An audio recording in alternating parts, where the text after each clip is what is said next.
कधी असा विचार केलाय का की आपण जो काजू अतिशय आवडीने खातो तो मुळात एका अत्यंत विषारी आवरणात लपलेला असतो. हो. आणि ते आवरण म्हणजे काही साधी गोष्ट नाही. नक्कीच नाही. म्हणजे त्या कच्च्या काजूच्या टरफलामध्ये ना ॲनाकार्डिक ॲसिड नावाचे एक रसायन असते. बाप रे, ते ऍसिड म्हणजे मानवी त्वचा अक्षरशः जाळून टाकू शकते, इतके दाहक असते ते. अगदी तेच. मग मला नेहमी असा प्रश्न पडतो की हजारो वर्षांपूर्वी माणसाने हे विषारी कवच भेदून आतला तो छोटासा पांढरा गर खाण्याचं धाडस का आणि कसं केलं असेल? म्हणजे एका साध्या सुक्या मेव्यामागे निसर्गाचं एवढं क्लिष्ट इंजिनिअरिंग का असावं, हा खरोखरच कुतूहलाचा विषय आहे. हो ना. आणि आपण आजच्या या सखोल चर्चेत हेच पाहणार आहोत. खूप स्वागत आहे या चर्चेत. धन्यवाद. आणि आजचा आपला हा विषय ना केवळ काजूच्या उत्पत्तीपुरता मर्यादित नाहीये बरं का. अगदी बरोबर. आपण त्याही पुढे जाऊन अन्नाचा शरीरावर होणारा परिणाम पाहणार आहोत.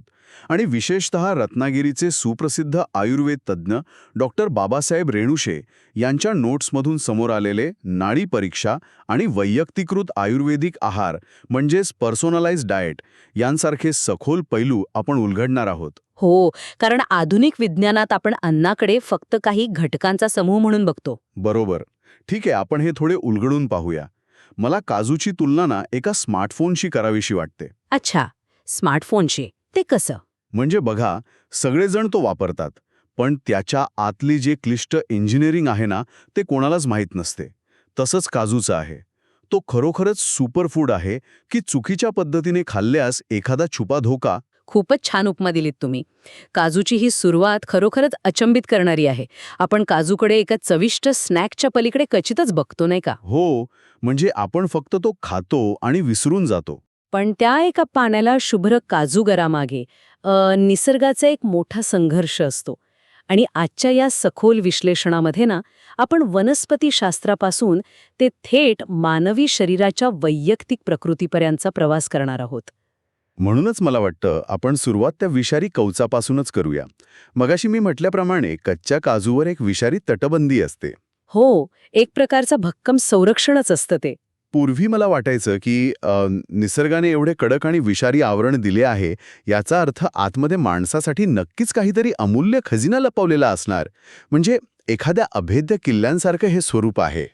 तसं पाहायला गेलं तर इथेच माणसाच्या विचार प्रक्रियेतील एक मोठी गल्लत समोर येते. म्हणजे माणसाचा विचार कसा चुकला इथे? म्हणजे हा विचार थोडा रोमॅन्टिक आहे की निसर्गाने मानवासाठी तो खजिना विषारी आवरणात लपवून ठेवला आहे.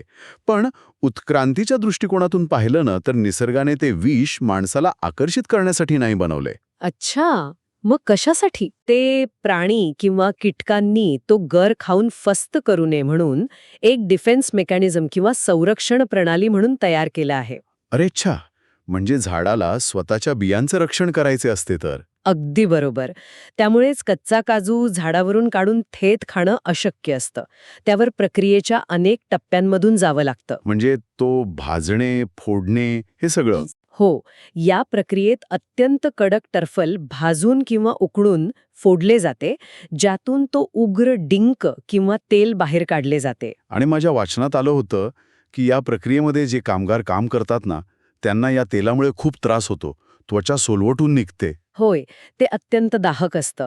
म्हणूनच सध्या यावर आधुनिक संशोधन सुरू आहे. अच्छा, काय संशोधन सुरू आहे? कच्च्या काजूगरावरील हे कडक टरफल रासायनिक प्रक्रिये न करता मऊ कसे करता येईल आणि ते दाहक तेल सुरक्षितपणे कसे वेगळे करता येईल यावर कृषीतज्ञ काम करत आहेत. जेणेकरून ही प्रक्रिया अधिक मानव केंद्रित आणि कामगारांसाठी सुरक्षित होईल. बरोबर आहे? नक्कीच.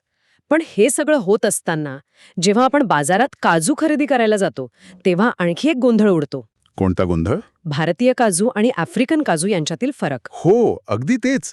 वरवर पाहता दोन्ही काजू अगदी जुळ्या भावांसारखे दिसतात. हो ना, म्हणजे सामान्य माणसाला ते ओळखणं कठीणच जातं. मग त्यांच्यात नक्की फरक काय आहे आणि तो फरक एवढा महत्वाचा काय आहे? दिसायला ते सारखे असले तरी त्यांच्या रासायनिक रचनेत म्हणजेच अंतर्गत बांधणीत जमिनीचा मोठा फरक असतो. म्हणजे मातीचा गुणधर्म तिथे येतो? हो.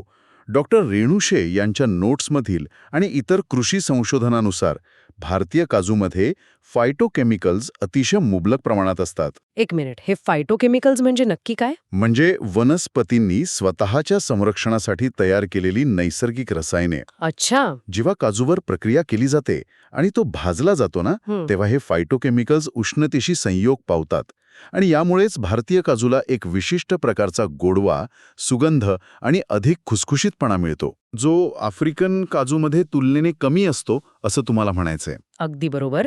तिथे तो गोडवा थोडा कमी पडतो. म्हणजे जे काही रहस्य आहे ते त्या फायटोकेमिकल्समध्ये आणि पर्यायाने इथल्या मातीत दडलेलं आहे. नक्कीच. आणि याला इथलं हवामानही तितकंच कारणीभूत आहे.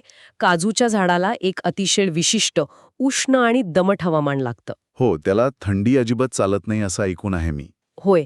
समुद्र सपाटीपासून 700 मीटर उंचीवर आणि भरपूर पाऊस पडणाऱ्या भागात हे पीक उत्तम येतं. म्हणजे आपला कोकणपट्टा याला अगदी योग्य आहे. अगदी बरोबर. विशेषतः महाराष्ट्रातील कोकण पट्ट्यातील जांभा खडक या पिकासाठी वरदान आहे. म्हणूनच काजूच्या उत्पादनात महाराष्ट्र देशात आघाडीवर आहे. अरे वा, म्हणजे वेंगुर्ला वगैरे भागात जे संशोधन चालतं. हो. प्रादेशिक फळ संशोधन केंद्र वेंगुर्ला येथून विकसित झालेल्या वेंगुर्ला 4 ते 9 या जातींची कलमे या भौगोलिक परिस्थितीचा पुरेपूर फायदा घेतात आणि जागतिक दर्जाचा काजू निर्माण करतात. हे सगळं ऐकायला खूप छान वाटतंय. पण मला एक सांगा, जर एवढा खटाटोप करून आणि एवढ्या प्रक्रियांमधून जाऊन आपण तो काजू खात असू, तर त्याचे आरोग्याला होणारे फायदेही तेवढेच भक्कम असले पाहिजेत, नाही का? हो, फायदे तर आहेतच. पण इथेच आहाराबद्दलचा एक मोठा विरोधाभास समोर येतो. काजू खाण्याचे नक्की काय फायदे आहेत आणि त्यामागे कोणती वैज्ञानिक कारणे आहेत? फायदे खरोखरच मोठे आहेत, पण ते कसे काम करतात हे समजून घेणं आवश्यक आहे. काजू हा ऊर्जा आणि प्रथिनांचा स्रोत आहेच. हो, ते तर आपल्याला माहीतच आहे. पण त्यातील सर्वात हिरो घटक कोणता असेल ना, तर तो आहे कॉपर किंवा तांबे. तांबे? काजूमध्ये तांबे असते? हो. केवळ एका मूठभर काजूमध्ये शरीराला आवश्यक असणारे लक्षणीय कॉपर असते. अच्छा, पण हे कॉपर शरीरात जाऊन नक्की करतं काय? तर ते शरीरात कोलाजन तयार करण्याची प्रक्रिया वेगवान करतं. एक मिनिट. कोलॅजन म्हणजे तोच घटक ना, ज्याची जाहिरात आजकाल त्वचा तरुण दिसण्यासाठी सौंदर्य प्रसाधनांमध्ये सतत केली जाते? अगदी बरोबर ओळखालात तुम्ही. पण कोलेजन फक्त त्वचेसाठी नसतं बरं का. मग आणखी कशासाठी असतं? कोलेजन हे शरीरातील एक प्रकारचं बायोलॉजिकल ग्लू किंवा डिंक आहे, जे हाडे, स्नायू आणि त्वचा यांना एकत्र बांधून ठेवतं. अच्छा, म्हणजे जसं एखाद्या इमारतीला लोखंडी सळ्यांचा आधार असतो, तसाच शरीराला कोलॅजनचा आधार असतो. असं म्हणता येईल. एकदम चपखल उपमा. आणि हे कोलॅजन तयार करण्यासाठी ना, शरीराला कॉपरची गरज असते. कॉपर हे त्या बांधकामातील कामगारांसारखं काम करतं. अरेच्छा. त्यामुळे हाडांची घनता वाढवण्यासाठी काजूतील कॉपर अतिशय महत्वाची भूमिका बजावतो. हे एक उत्तम स्पष्टीकरण आहे. पण जेव्हा हृदयाचा आरोग्याचा विषय निघतो ना, तेव्हा काजूकडे नेहमीच थोडा संशयाने पाहिलं जातं. हो, तो एक सार्वत्रिक समज आहे की काजू खाल्ल्याने कोलेस्ट्रॉल वाढते. बरोबर. तर त्याबद्दल विज्ञानाचं काय म्हणणं आहे? हां, तसं पाहायला गेलं तर विज्ञानाच्या अपुऱ्या माहितीचा परिणाम आहे. म्हणजे कोलेस्ट्रॉलचे 2 मुख्य प्रकार असतात, हे तर तुम्हाला माहीत असेलच. हां. LDL म्हणजे खराब हो. आणि HDL म्हणजे चांगले. हो, ते आपण अनेकदा ऐकतो. तर काजूमध्ये ना मोनो अनसॅच्युरेटेड आणि पॉली अनसॅच्युरेटेड फॅटी ॲसिड असतात. बरोबर. सोप्या भाषेत सांगायचं तर हे चांगले फॅट्स रक्तवाहिन्यांमधील कचरा काढणाऱ्या झाडूंसारखं काम करतात. बापरे, झाडूंसारखे? हम्म. म्हणजे ते नसा साफ करतात. हो, ते खराब कोलेस्ट्रॉल शरीराबाहेर काढण्यास मदत करतात आणि चांगलं कोलेस्ट्रॉल वाढवतात. योग्य प्रमाणात काजू खाणाऱ्यांमध्ये हृदयविकाराचा धोका लक्षणीयरित्या कमी होतो, हे अनेक वैद्यकीय अभ्यासाने सिद्ध केलं आहे. क्या बात है. आणि मधुमेहाबद्दल काय, कारण त्यात गोडवा असतो ना. तिथेही फायदाच आहे. काजूतील फायबरमुळे ना रक्तात साखर एकदम मिसळत नाही, ती हळूहळू मिसळते. त्यामुळे टाईप 2 मधुमेहात शुगर स्पाइक होत नाही.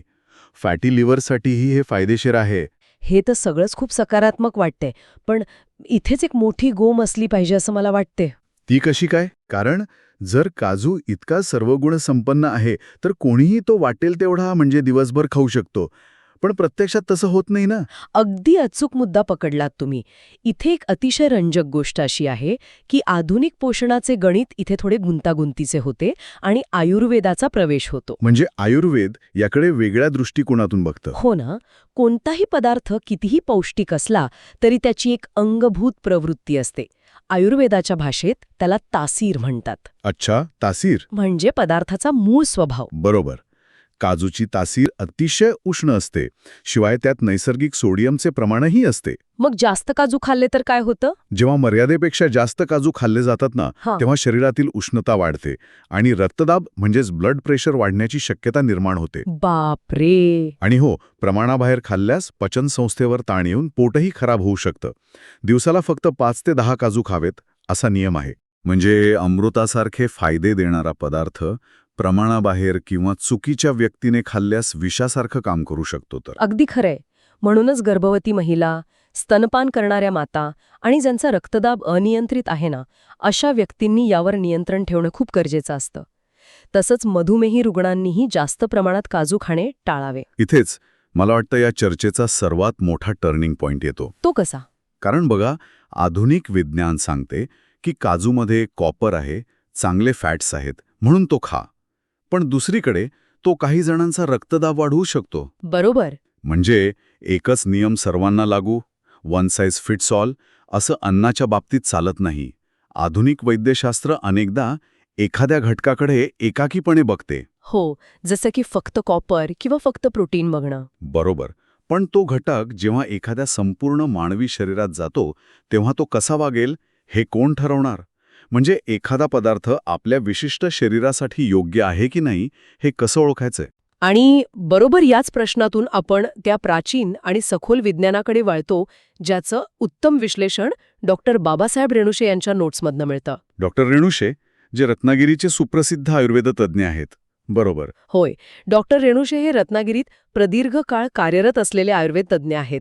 त्यांच्याकडे 17 वर्षांचा आणि 10,000हून अधिक रुग्णांवर उपचार केल्याचा मोठा डेटाबेस आहे. बापरे, 10,000 रुग्ण?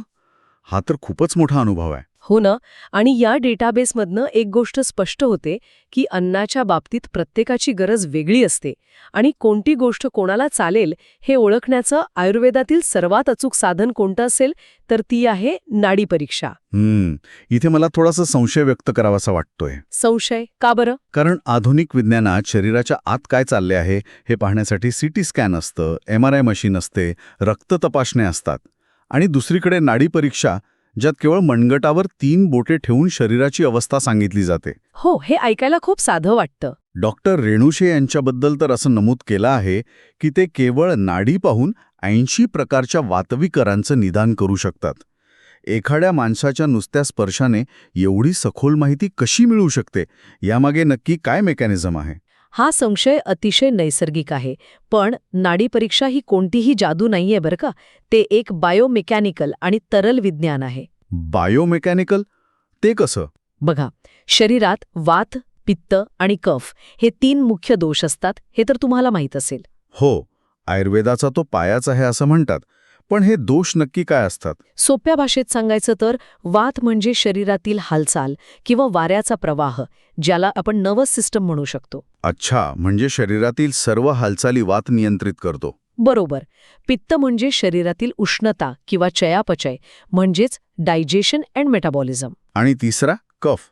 कफ म्हणजे शरीराचा साचा किंवा वंगण, जे शरीराला स्ट्रक्चर आणि ल्युब्रिकेशन देण्याचं काम करतं.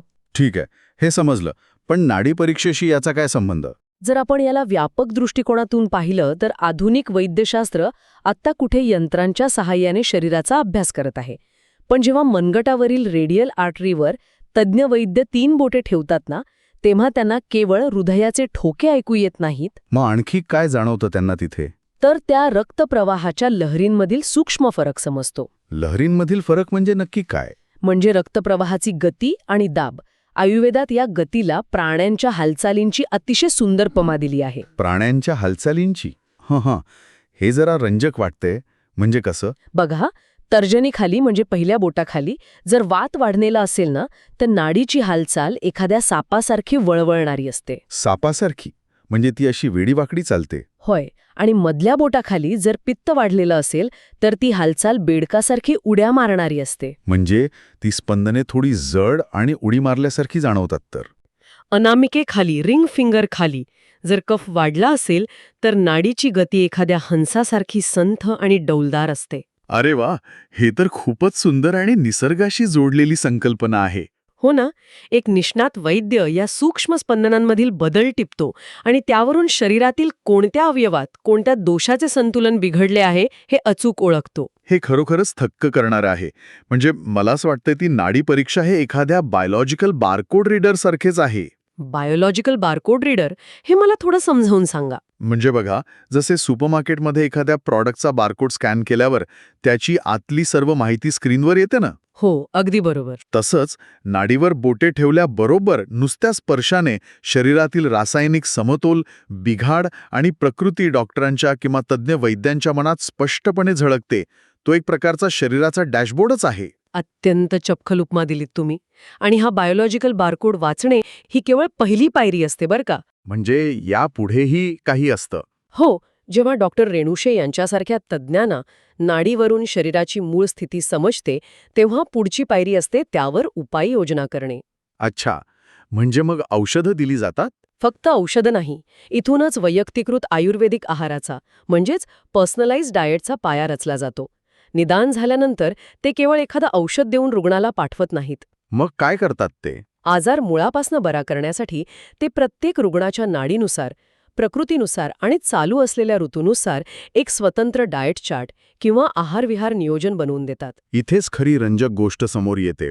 मला मध्येच थांबून एक प्रश्न विचारायचा आहे. हो, नक्कीच विचारा. आजकाल इंटरनेटवर आणि सोशल मीडियावर आपण बघतो की कोणीतरी सांगते कीटो डाएट करा, कोणीतरी सांगते फक्त फळे खा, 16 तास उपवास करा आणि लोक आंधळेपणाने ते फॉलो करतात. हो, हा सध्या खूप मोठा ट्रेंड झालाय. पण जर ऋतू आणि नाडीनुसार प्रत्येकाचा आहार किंवा तो बायोलॉजिकल बारकोड इतका वेगळा असायला हवा, तर हे इंटरनेटवर मिळणारे सरसकट डाएट प्लॅन्स फायदा करण्याऐवजी शरीराचं जास्त नुकसान करत असतील नाही का? हां, सध्याच्या काळातील सर्वात मोठा धोका आहे, ज्याला तुम्ही अचूक ओळखलात.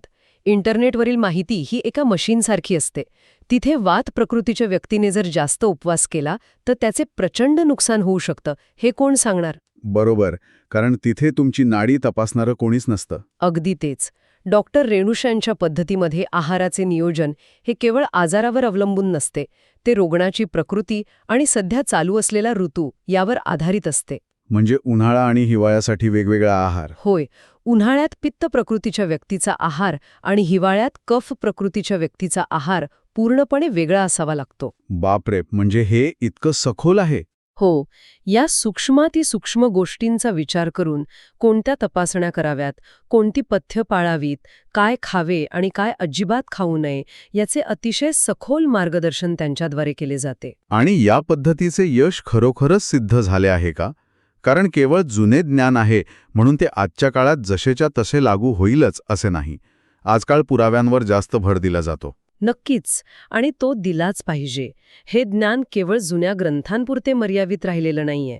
डॉक्टर रेणुशे यांच्या कार्याची व्याप्ती पाहता त्यांनी जागतिक स्तरावर मोठं काम केलं आहे. अच्छा, म्हणजे नक्की काय? त्यांनी जागतिक आरोग्य संघटना म्हणजे WHO, युनायटेड नेशन्स आणि युनिसेफ यांसारख्या प्रतिष्ठित संस्थांसोबत केलेलं संशोधन हे या विज्ञानाच्या सत्यतेचा मोठा पुरावा आहे. अरे वा, हे तर खूपच अभिमानास्पद आहे. हो ना, आणि विशेषतः कोरोनाच्या कठीण काळात जेव्हा आधुनिक विज्ञानही उत्तरे शोधत होते तेव्हा त्यांनी आयुर्वेद आणि व्यक्तिगत प्रतिकारशक्ती यांच्या आधारावर अतिशय महत्त्वपूर्ण योगदान दिले. जागतिक स्तरावर अशा प्रकारे नोंद घेतली जाणे हे निश्चितच त्यांच्या अभ्यासाची खोली आणि विश्वासार्हता दर्शवते. बरोबर. आयुर्वेदात ज्ञानाचा स्रोत निश्चित करण्यासाठी आप्तवचन किंवा आप्तपुरुष अशी एक अतिशय सुंदर संकल्पना आहे. आप्तपुरुष म्हणजे काय? याचा अर्थ असा की जेव्हा सामान्य माणसाला एखाद्या गुंतागुंतीच्या विषयाचे पूर्ण ज्ञान नसते तेव्हा त्याने एखाद्या अत्यंत ज्ञानी, निस्वार्थी आणि ज्याचे संशोधन कठोर कसोटीवर उतरले आहे अशा व्यक्तीचे शब्द प्रमाण मानले पाहिजेत. म्हणजे एका अर्थी सर्वोच्च आणि विश्वासार्ह व्यक्तीचे शब्द, ज्यावर आपण आंधळेपणाने नाही तर खात्रीने विश्वास ठेवू शकतो. अगदी बरोबर. डॉक्टर रेणुशे यांच्या रुग्णांसाठी ते एक आप्तपुरुष आहेत. त्यांच्याकडे येणारे रुग्ण केवळ औषध घेत नाहीत, तर प्रकृतीनुसार आहाराचे मार्गदर्शन करणारे दस्तऐवज जपून ठेवतात. हो, कारण ते त्यांच्या शरीराचा एक प्रकारचा मॅन्युअलच असतो ना.